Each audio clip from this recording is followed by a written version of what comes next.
Oops! Wait lang, bago mo lang ito i-scroll. Kaibigan, at sa mga kakapwa ko OFW kahit saan man panig ng mundo.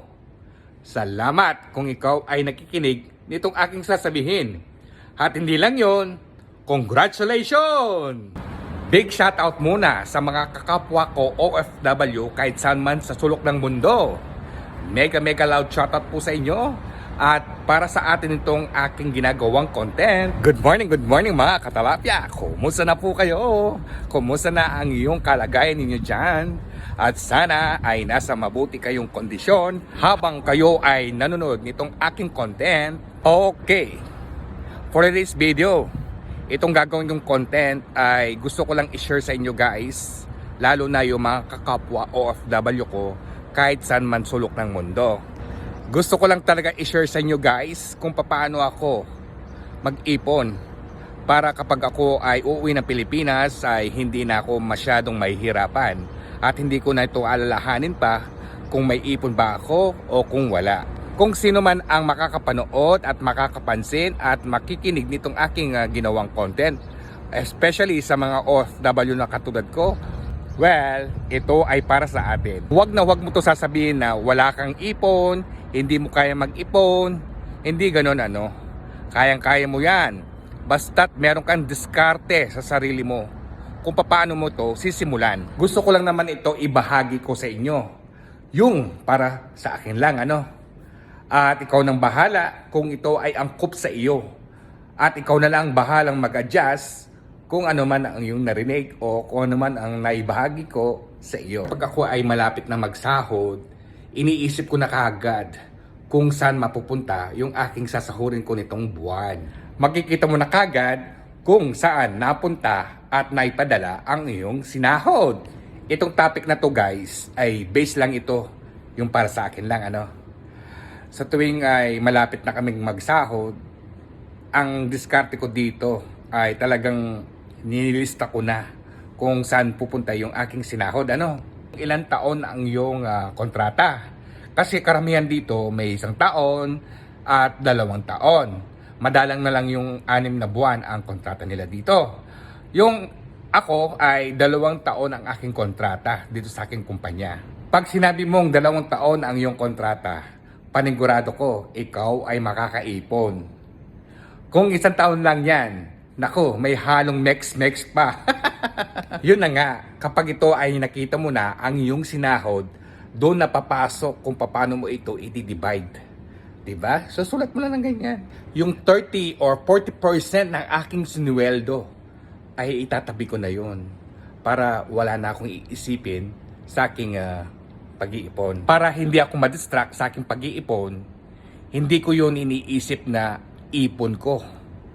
Yun ay linalagay ko lagi sa utak ko at sa sarili ko na parang pinadala ko lang yun sa someone na kailangan kong magpadala sa kanya regular.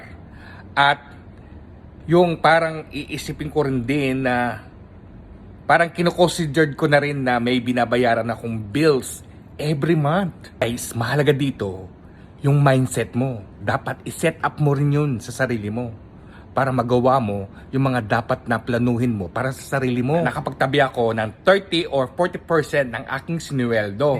May bangko ako sa Pilipinas. Siyempre, kapag ito ay aking hinulugan, for sure, hindi ko na ito mawi-withdraw dito sa abroad. So, bali, 2 years yung kontrata ko dito sa aking kumpanya. At lumalabas ng 24 months ang iyong kontrata. Pagpalagay natin sa 30 o 40% ng iyong sinuweldo, ilalagay na lang natin sa halagang 5,000 or more than pa doon. O yung 5,000, i-multiply mo lang ito ng 24 months. Magkano na ang kalalabasan noon?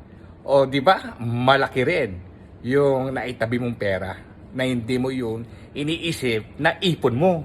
At hanggat maari, yung 40% ng yung sinuweldo, talagang ako'y iniipon ko yun guys. Talagang hindi ko binabaliwalaan yun. Kaya kapag ako nakapagtabi ng ganun, pagdating ng 24 months, nako, meron na akong sapat na kahit papaano masasabing ipon. At least hindi ko na masasabi sa sarili ko na wala pa akong ipon, ganito pa lang yung pera ko, ano nang gagawin ko. pagdating ko sa Pilipinas. Oh, 'di ba? Kapag 'yun ang naiisip mo sa sarili mo, ano yung mararamdaman mo, guys, 'di ba? Yung ganitong na ibinahagi ko sa inyo, nasa sa inyo na 'yun, guys. At ako, para sa sarili ko lang 'yun. Based on my experience ng 29 years na ako dito sa abroad. Guys, itong sinabi ko sa inyo ay sinishare ko lang 'yun. 'Yun ay para sa akin lang. Kung ano lang talaga yung nararanasan ko at kung ano yung mga bagay na matutunan ko at matutunan din ninyo kung meron nagpapayo sa inyo ng ganito. Kaya naman mawawala sa inyo, guys, kung iibahin ninyo yung pananaw ninyo sa buhay ninyo. Para din naman sa inyo yan. Tulong din ninyo para sa sarili ninyo. Hindi masama ang tumulong sa pamilya. Tulungan mo rin yung sarili mo kahit paano. Kahit na sabihin mo pang meron tayong mga pamilya na umaasa sa atin. Iba pa rin yung sa sarili mo para kapag tayo ay umuwi ng Pilipinas, hindi tayo nagbumukhang kawawa.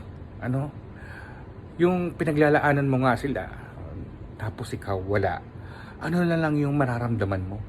Katulad ko dito sa aking pinagtatrabahuhan, kapag yung mga customer ko, nabibigyan nila ako ng konting biyaya o tip.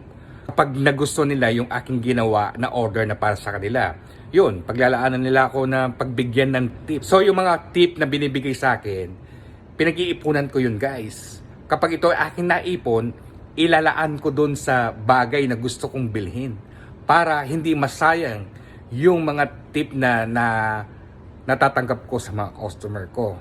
Di ba?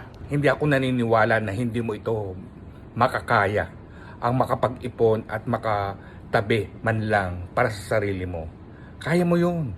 Basta ito lang, paglaanan mo ng at yung mindset mo, ibahin mo lang para magagawa mo yung mga plano mo ng maayos at talaga kapag ikaw ay umuwi ng Pilipinas, hindi ka na mahirapan. Basta yung 30% sa yung sinuweldo, itabi mo na yun, guys. Tabi mo na para safe ka na. Yun lang ang maipapayo ko sa inyo. At yun lang talaga ang gusto kong ibahagi sa inyo, yung mga naranasan ko dito sa abroad. At salamat sa iyo, kaibigan, nakakapwa OFW ko, kung ikaw ay nakinig sa akin o nakakuha ka ng ganitong tip. Nako, congratulations sa iyo. Dito na po magtatapos ang aking vlog ko for today. At sana po, guys, meron po tayong natutunan.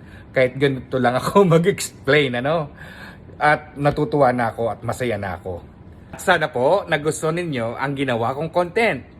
Thank you for watching. Ingat po kayo parate at enjoy lang. Bye!